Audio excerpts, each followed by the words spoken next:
ओम नमोर्यंताणं नमो सिद्धाणं नमो आर्याणं नमो उच्चायणं नमो लोहि सवसाहुणं मंगलं भगवान् वीरो मंगलं गौतमो गणी मंगलं कुंदकुंदार्यो जैनधर्मोऽस्तु मंगलम् ओंकारबिन्दुसंयुक्तं नित्यं जायन्ति योगिनः कामदं मोक्षदं चैव ओंकाराय नमो नमः। अहोपकार जिनवरनो कुंदनो ध्वनि दिव्यनो चीन कुंद ध्वनि आप्या अहो आकुरु काहनो तुझ ज्ञान ध्यान नो रंग अमया दर्श रहो ओ शिव पद तक तुझ संग माता हाथ ग्रह।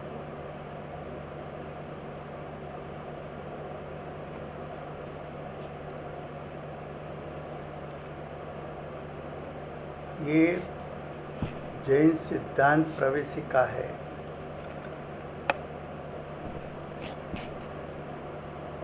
पंडित दौलत राम जी ने उसकी रचना की है और दिगंबर जैन स्वाध्यायवादी ट्रस्ट सोनगढ़ से प्रकाशन हुआ है। दूसरा अध्याय चलता है। दूसरे अध्याय में बंध 4 प्रकार का, प्रकृति बंध, प्रदेश बंध, स्थिति बंध और अनुभाग बंध। उसमें से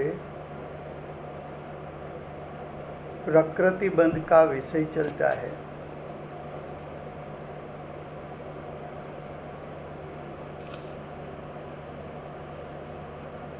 प्रकृति बंध में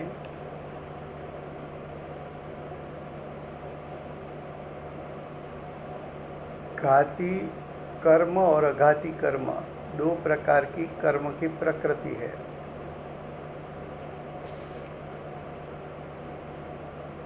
अघाती कर्म प्रकृति का 4 भेद है।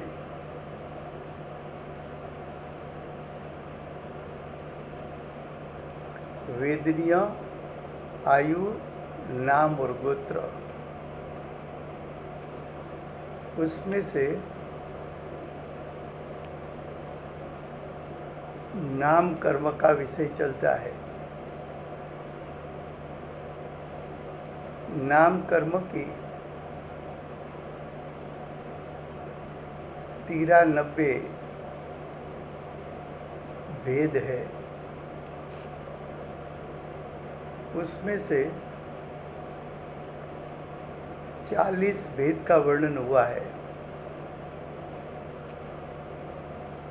गति नाम कर्म 4, जाति नाम कर्म 5, शरीर नाम कर्म 5, निर्माण नाम कर्म 1, 3 आंगोपांग, 5 बंधन नाम कर्म, 5 संघात नाम कर्म,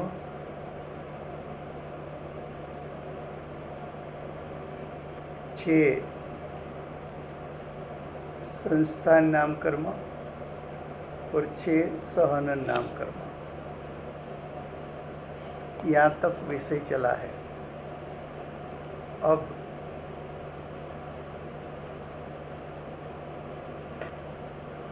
स्पर्श, रस, गंध और वर्ण ऐसी 4 प्रकृति है। उसका पेटा भेद 20 प्रकार का है। उसमें प्रश्न 187 187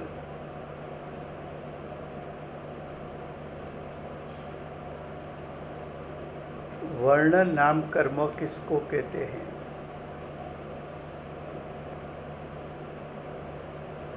जिस कर्म के उदय से शरीर का रंग मिलता है,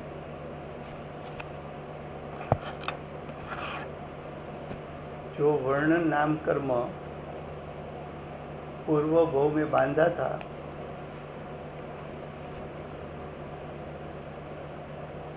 उसके फल में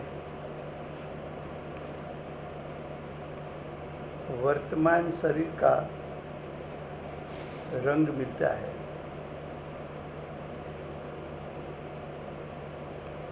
ये वर्ण 5 प्रकार का होता है, इसलिए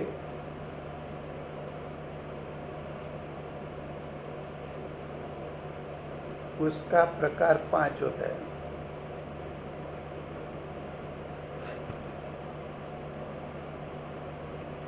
सफेद, पीला, नीला, लाल और काला, ऐसा 5 रंग होते हैं।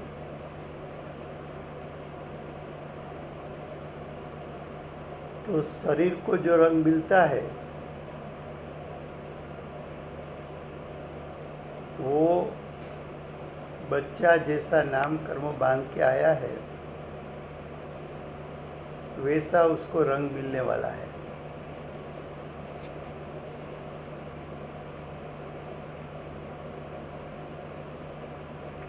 अब क्वेश्चन 188, गंध नाम कर्म किसको कहते हैं?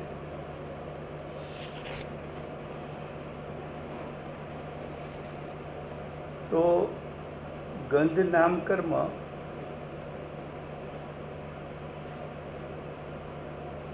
दो प्रकार का होता है।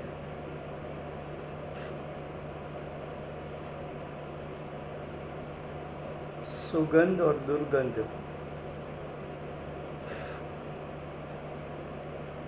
तीर्थंकर का जीव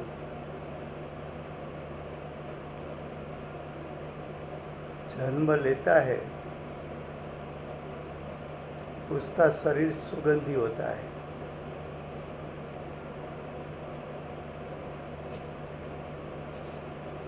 शरीर में पसीना आदि है,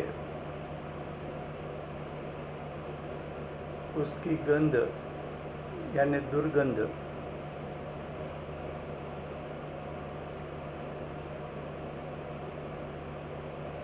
तो गंध नाम कर्म 2, उसके कारण शरीर में सुगंध या दुर्गंध मिलती है।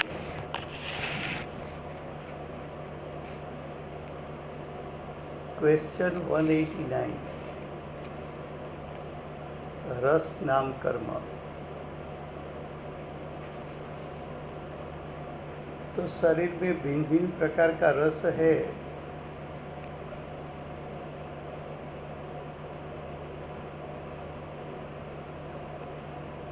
और उसका स्वाद भी है।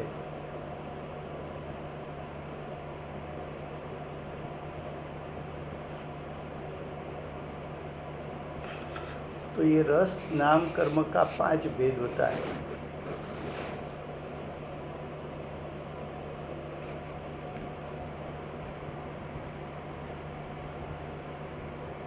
कड़वा, कसाइल, कसाइल का अर्थ है बेस्वाद हो जाता है। कभी कभी रसोई बहुत घंटे पहले बनाई हो, खाना बहुत टाइम पहले बनाया हो, तो वो भी स्वाद हो जाता है। तो कड़वा, कसायल,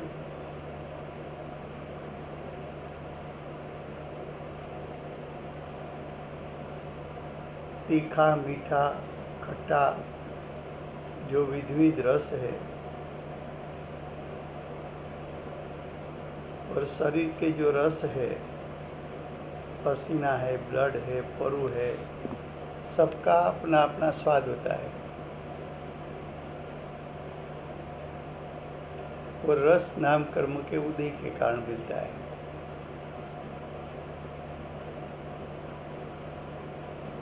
अब क्वेश्चन 190, स्पर्श नाम कर्म।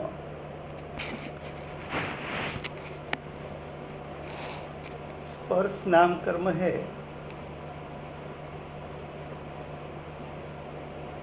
8 प्रकार का होता है।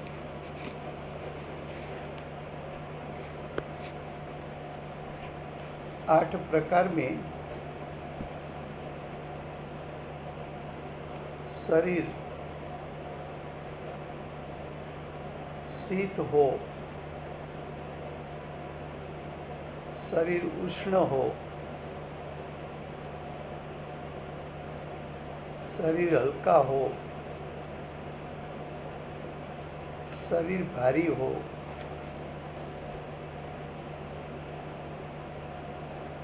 शरीर कोमल हो, शरीर कर्कश हो,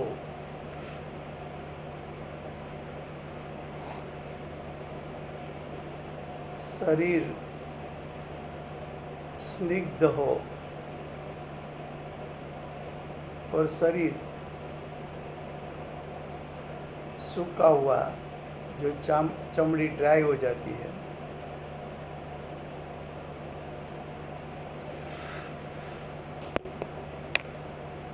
तो ये जो स्पर्श नाम कर्म है, उसके कारण शरीर शीत उष्ण हो सकता है, हल्का भारी हो सकता है, कोमल हो सकता है,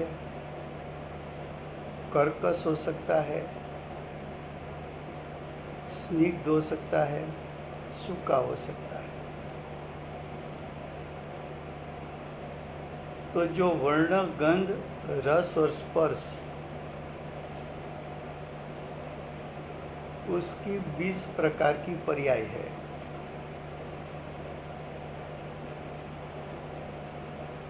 तो वर्ण, गंध, रस और स्पर्श नाम कर्म, उसका भेद करे तो 20 प्रकार का है। वर्ण नाम कर्म का भेद 5,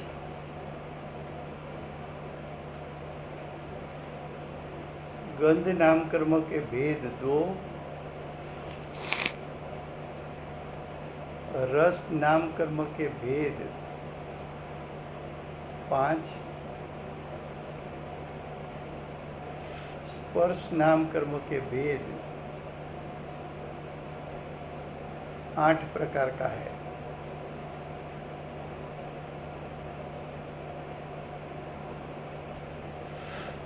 अब क्वेश्चन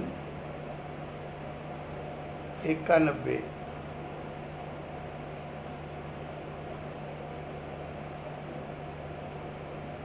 प्रश्न 191, आनुपूर्वी नाम कर्म किसको कहते हैं?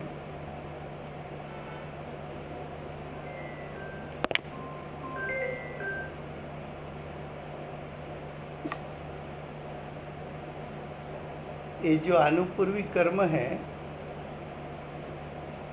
कि जिसके उदय के कारण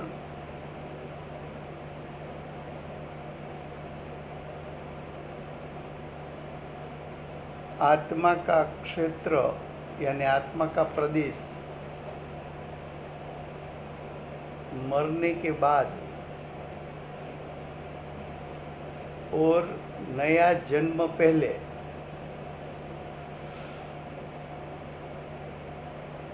यानी विग्रह गति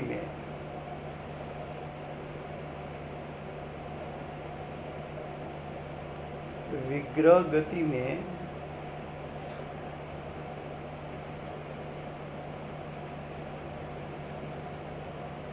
शरीर का जो आकार मिलता है वो आखिरी शरीर जो त्यागा ऐसा आकार रहता है।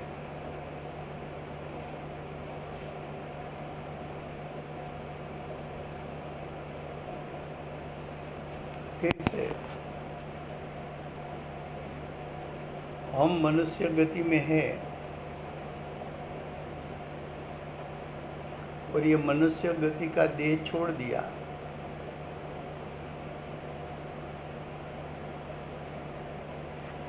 और देव गति में जाने वाले हैं, लेकिन देव गति का शरीर ग्रहण नहीं किया। यहाँ से देह छूट गया, अगले भव का अभी देह ग्रहण नहीं किया, बीच का समय, वो समय में शरीर का आकार कैसा रहना चाहिए, शरीर नहीं, आत्मा का आकार कैसा रहना चाहिए।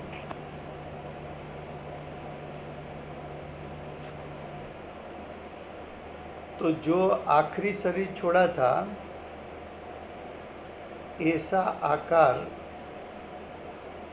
नए शरीर में प्रवेश करने तक आखिरी शरीर जैसा आकार रहता है। तो ये जो शरीर का आकार, आखिरी शरीर का आकार जीव का जो रहता है, उसमें कौन सा कर्म निमित्त है, वो कर्म को आनुपूर्वी कर्म कहने में आता है।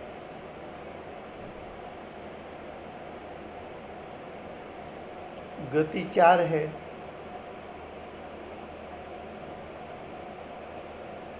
और चारों गति के जीव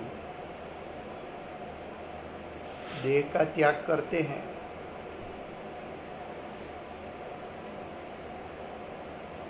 और जो गति का त्याग किया वो गति का आकार नया शरीर धारण न करे तब तक रहता है। तो गति 4 है, तो आनुपूर्वी कर्म कितने होने चाहिए?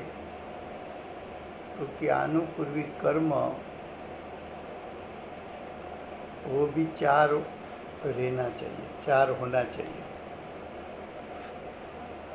तिर्यंच गति का देह छोड़ा तो तिर्यंच गत्यानुपूर्वी कर्म के उदय के कारण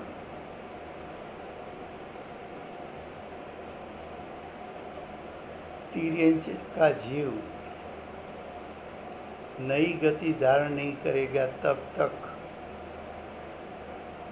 तिर्यंच गति में जो शरीर था ऐसा जीव का आकार रहेगा।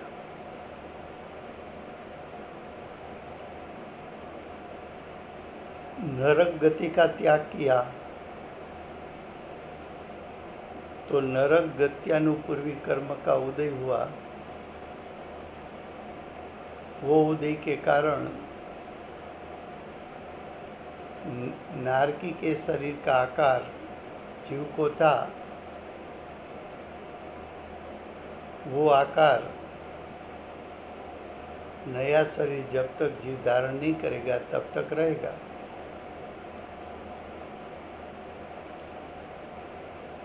उसी प्रकार मनुष्य गति, उसी प्रकार देव गति।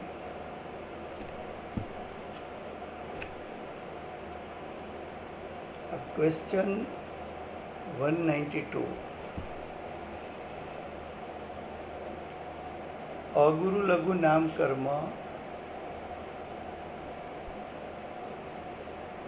किसको कहते हैं?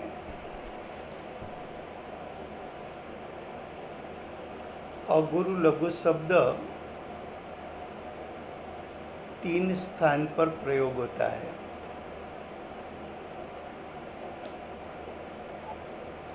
एक, जीव का सामान्य गुण अगुरु लघु। सामान्य गुण में अगुरु लघु प्रतिजीवी गुण है, अनुजीवी गुण है। दूसरा, जीव का अगुरु लघु गुण है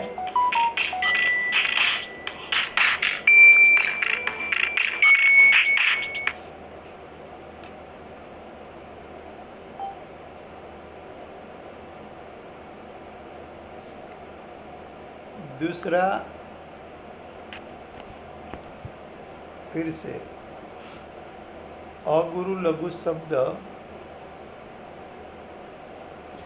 3 स्थान पर प्रयोग होता है। एक तो ये अगुरु लघु नाम कर्म है। दूसरा, अगुरु लघु गुण अनुजीवी गुण 6 द्रव्य में होता है।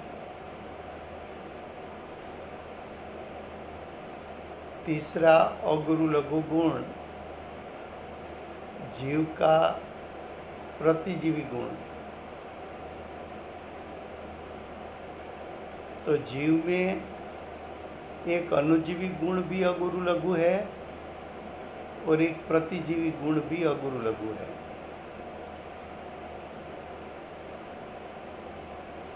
तो जीव में जो है वो तो गुण की बात है। जो 6 सामान्य गुण वाला अगुरु लघु गुण जीव का अनुजीवी गुण है। और जीव को गोत्र कर्म के अभाव में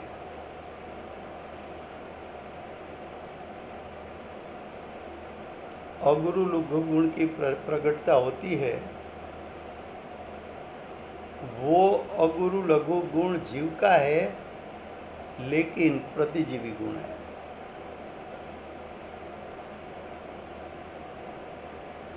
तो ये तो अगुरु लघु 2 प्रकार के गुण हुए। यहाँ अगुरु लघु कर्म का नाम है।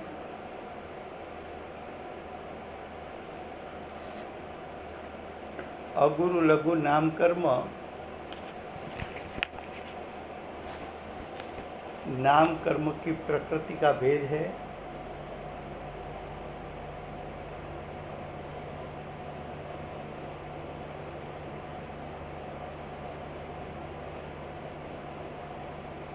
ये अगुरु लघु नाम कर्म अघाती कर्म का भेद है।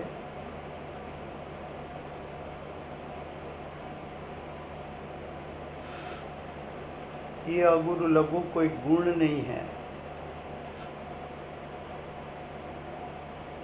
ये अगुरु लघु जो नाम कर्म है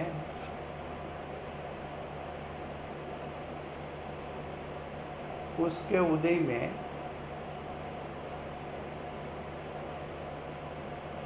शरीर लोहे की गोला की माफिक भारी नहीं होता और कॉटन यानी रूह जैसा शरीर हल्का भी नहीं होता। तो अगुरु लघु नाम कर्म के फल में लोहे जैसा भारी शरीर नहीं मिलता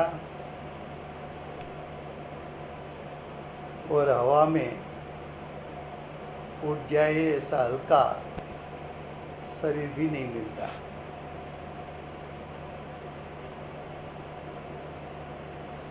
अगुरु लघु नाम कर्म का कोई प्रकार नहीं है। वो एक ही प्रकार का होता है। अब क्वेश्चन 193,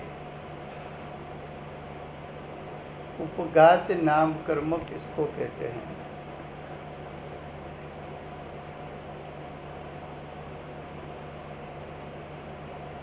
जो कर्म के उदय से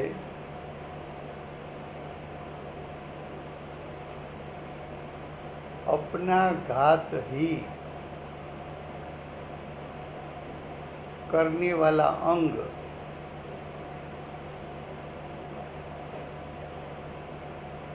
उसको उपघात नाम कर्म कहते हैं। घात का अर्थ सिर्फ मरण नहीं है। घात का अर्थ है जीव को ज़्यादा से ज़्यादा 10 प्रकार का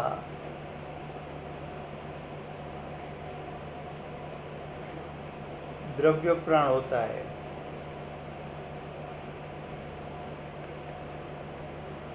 ये 10 प्रकार के द्रव्य प्राण में से किसी भी प्राण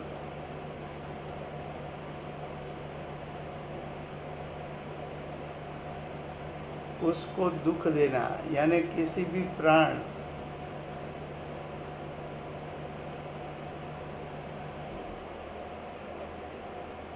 को इंजर्ड करना, वो भी घात शब्द में समाविष्ट हो जाता है। समझ लो कि किसी ने किसी का गला दबाया या तो स्वयं ने अपना गला दबाया तो श्वास रुंध गया,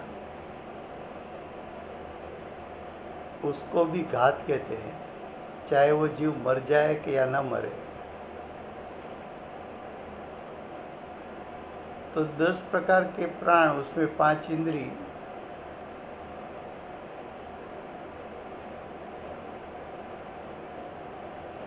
पांच इंद्री है, 3 बल है, श्वासोश्वास आयु कर्म। 10 प्राण में से किसी भी प्राण को ईजा पहुंचाना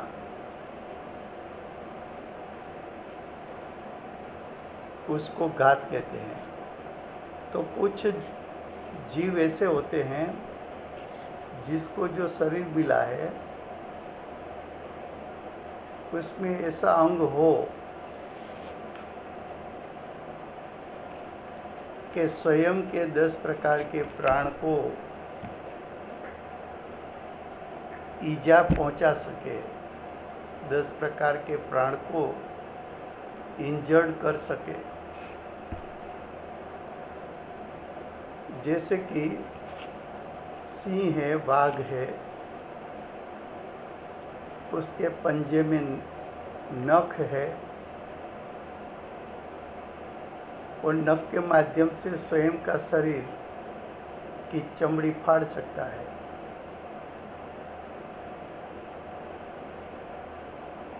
वही अंग का उपयोग दूसरे के 10 प्रकार के प्राण का घात करे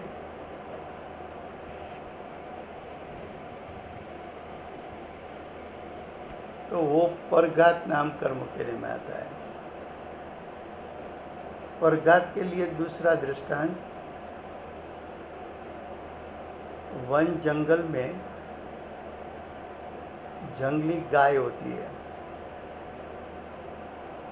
उसको सींग होता है। वो सींग ऐसा होता है कि दूसरे को मारने में गाय उसका उपयोग करती है।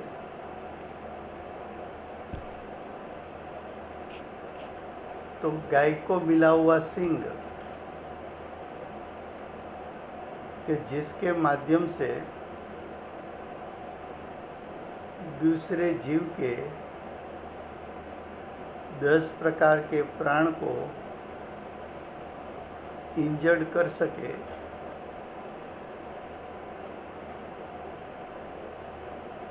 तो उसको परघात नाम कर्म कहने में आता है।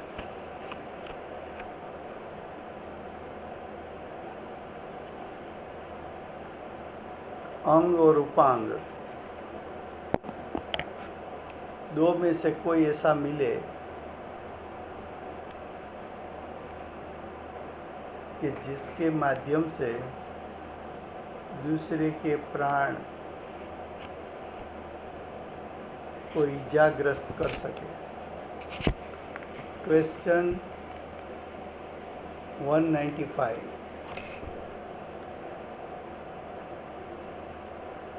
आताप नाम कर्म किसको कहते हैं? जिस कर्म के उदय से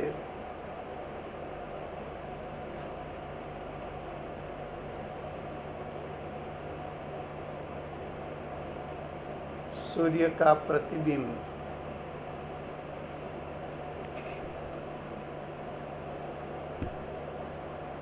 शरीर से हो सके, यानी परछाई। जो कर्म के उदय से शरीर की परछाई पड़ती है,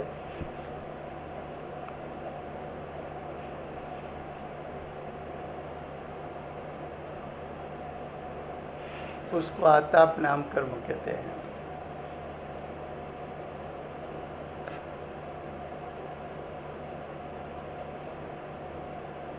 उद्योत नाम कर्म किसको कहते हैं? जिस कर्म के उदय से उद्योत रूप शरीर हो,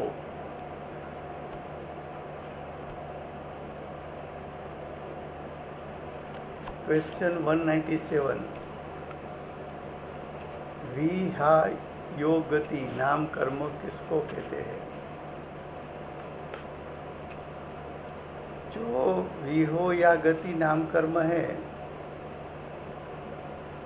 उसके भेद दो है।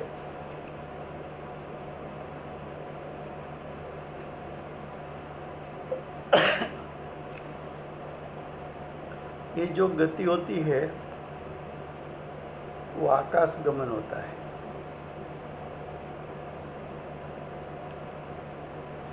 आकाश गमन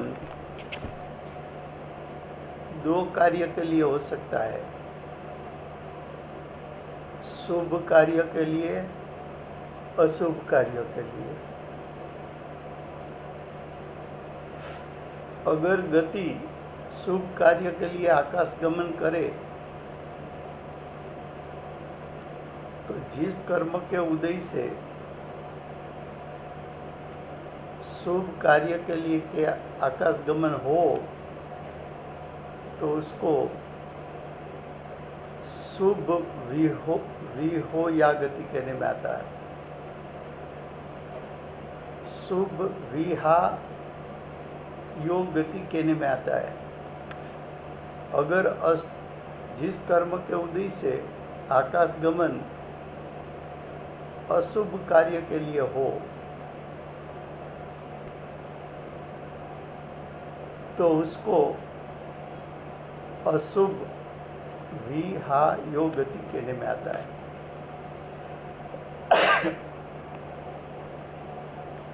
अब क्वेश्चन 198।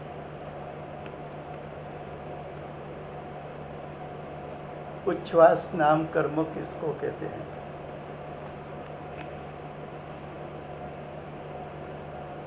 जिस कर्म के उदय से श्वासोच्छ्वास की क्रिया हो,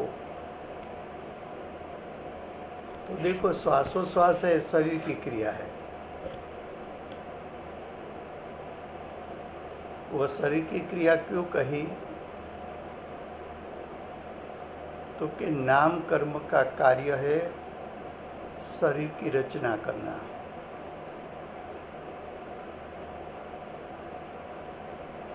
तो उसमें उच्छ्वास नाम कर्म उसका कार्य है शरीर के श्वासोच्छ्वास में निमित्त बनना।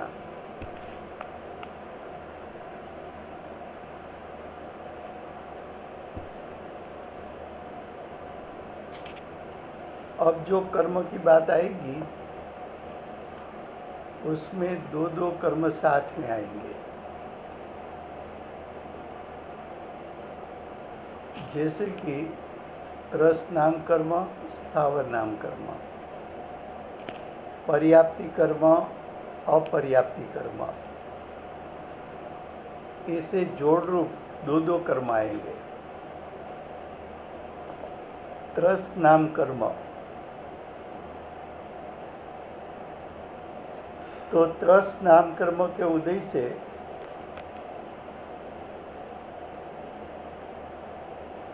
जो शरीर की रचना होती है उसमें द्विइंद्री, त्रिइंद्री, चार इंद्री और पंचेंद्री,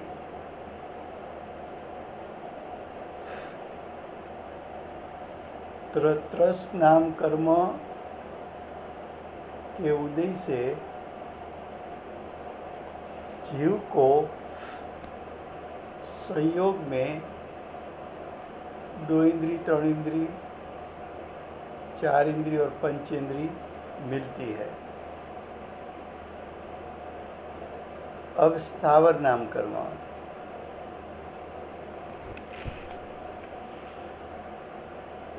जिस कर्म के उदय से जीव का जन्म पृथ्वी काय, अप काय, तेजस काय, वायु काय, वनस्पति काय में जन्म होता है। पृथ्वी काय का अर्थ होता है पृथ्वी जिसका शरीर है।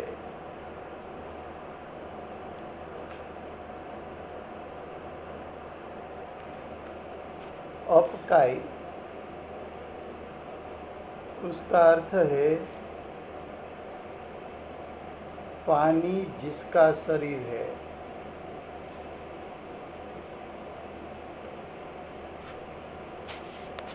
तेजसकाय उसका दूसरा नाम है अग्निकाय। राजू भाई, हाँ जी। राजू भाई, मेरा एक प्रश्न है। किसी ने मुझसे किया था कि जैसे आपने बताया कि पानी ही जिसका शरीर है, ऐसे पानी ही जिसका शरीर है, ऐसे पानी काय, वायु काय, वनस्पति काय, पृथ्वी काय। तो जब हम पानी गर्म करते हैं तो वो उस जाति के जीव तो मर जाते हैं। तो क्या हम जो पानी पीते हैं तो वो पानी में जैसे कि वो उन जीवों की का जो कहते हैं ना मृत शरीर, तो क्या वो मृत शरीर वाला हम पानी पीते हैं? हाँ, उसमें ऐसा है कि अच्छा। पानी आप उष्ण नहीं करोगे तो उसमें जीव मल्टीपल हो जाएगा।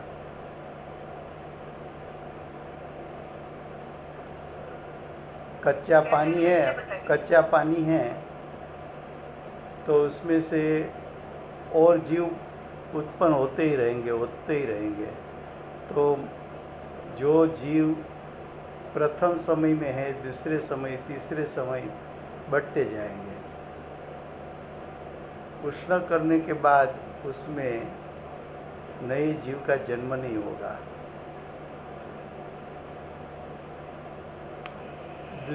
पृथ्वी काय, तो पृथ्वी ही जिसका शरीर है। अप काय यानी पानी जिसका शरीर है। तेजस काय यानी अग्नि जिसका शरीर है।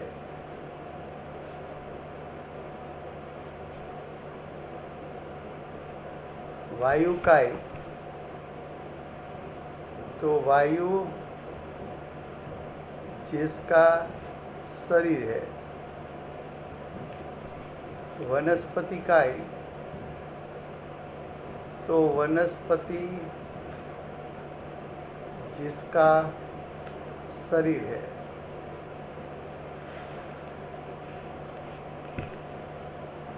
तो ये त्रस्थावर। अब पर्याप्ति कर्म, क्वेश्चन 201। पर्याप्ति किसको कहते हैं? जिस कर्म के उदय से अपने अपने योग्य पर्याप्ति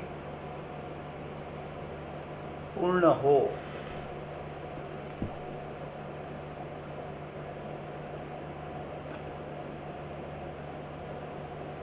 तो अब प्रश्न ये आएगा कि पर्याप्ति कर्म, उसका आपने वर्णन किया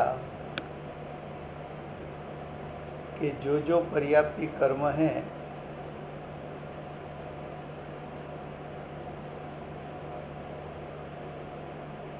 उसका उदय से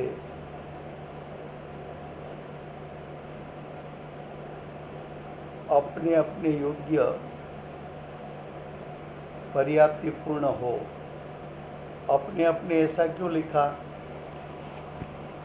क्योंकि एकेंद्रीय जीव है तो उसके योग्य पर्याप्ति पूर्ण होगी। द्विइंद्रिय है तो उसके हिसाब से पर्याप्ति पूर्ण होगी। त्रिइंद्रिय है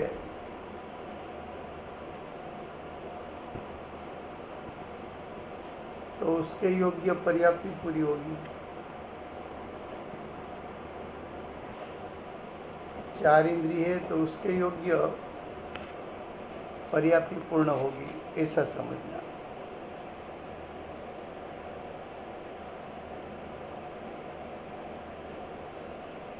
पर्याप्ति कर्म और अपर्याप्ति कर्म, उसमें अंतर क्या है?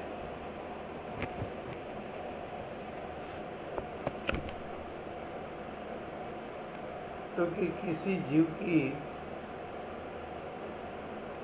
अंतमुहूर्त काल से ज़्यादा आयुष हो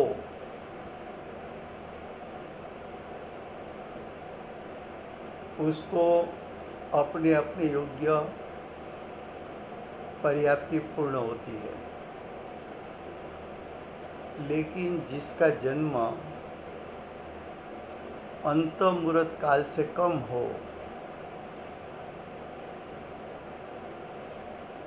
तो उसकी जो 6 प्रकार की पर्याप्ति है उसका विकास होने से पहले वो जीव का मरण हो जाता है। फिर से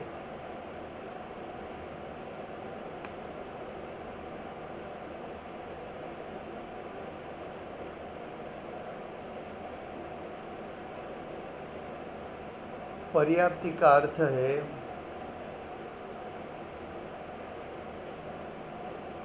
कि जो 3 प्रकार की वर्गणा है, आहार वर्गणा, भाषा वर्गणा, मनोवर्गणा, उसके जो परमाणु है उसमें शरीर स्वरूप, इंद्रिय स्वरूप, परिणमन करने की शक्ति की पूर्णता, उसको पर्याप्ति कहते हैं। तो आहार वर्गणा में से शरीर होते हैं औदारिक, वैक्रिक और आहारक। जो जीव पर्याप्ति कर्म बांधकर आया है तो ऐसे जीव को आहार वर्गणा में से औदारिक या वैक्रिक जो शरीर मिला, इंद्रियों मिली, वो शरीर और इंद्रिय रूप परिणमन करने की शक्ति की पूर्णता हो तो उसको पर्याप्ति कर्म का उदय कहने में आता है। आगे कल चलेगा, समय हुआ है। यहाँ से हम फिर से शुरू करेंगे पर्याप्ति से।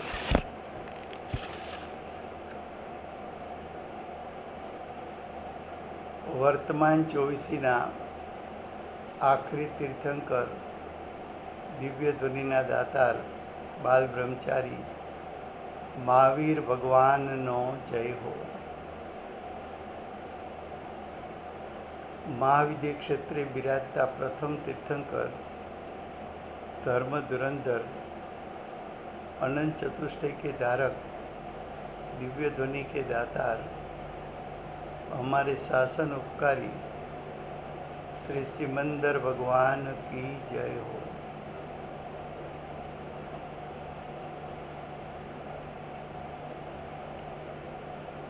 चलते फिरते सिद्ध केवल ज्ञान की तलेटी में बैठे हुए महासमर्थ आचार्य भगवत श्री कुंकुंदाचार्य देव की जय हो।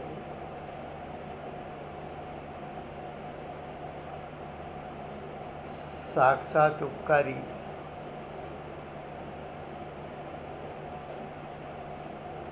परम कृपालु श्री सद्गुरु देव की जय हो।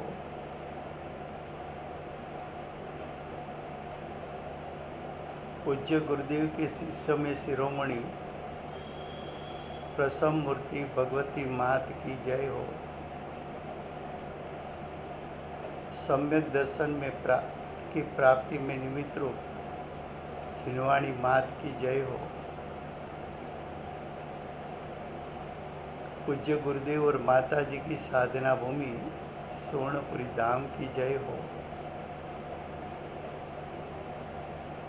स्वर्णपुरी धाम में विराजे हुए सर्वे सच्चे देव शास्त्र गुरु की जय हो। वर्तमान गुरु और भविष्य धातु की विधि क्षेत्र के भावी तीर्थंकर श्री सूर्यकीर्ति भगवान की जय हो। श्री सूर्यकीर्ति भगवान के समोषण के मुख्य गणधर देवेंद्र कीर्तिनाथ भगवान की जय हो। परम दिगंबर जैन धर्म की जय हो।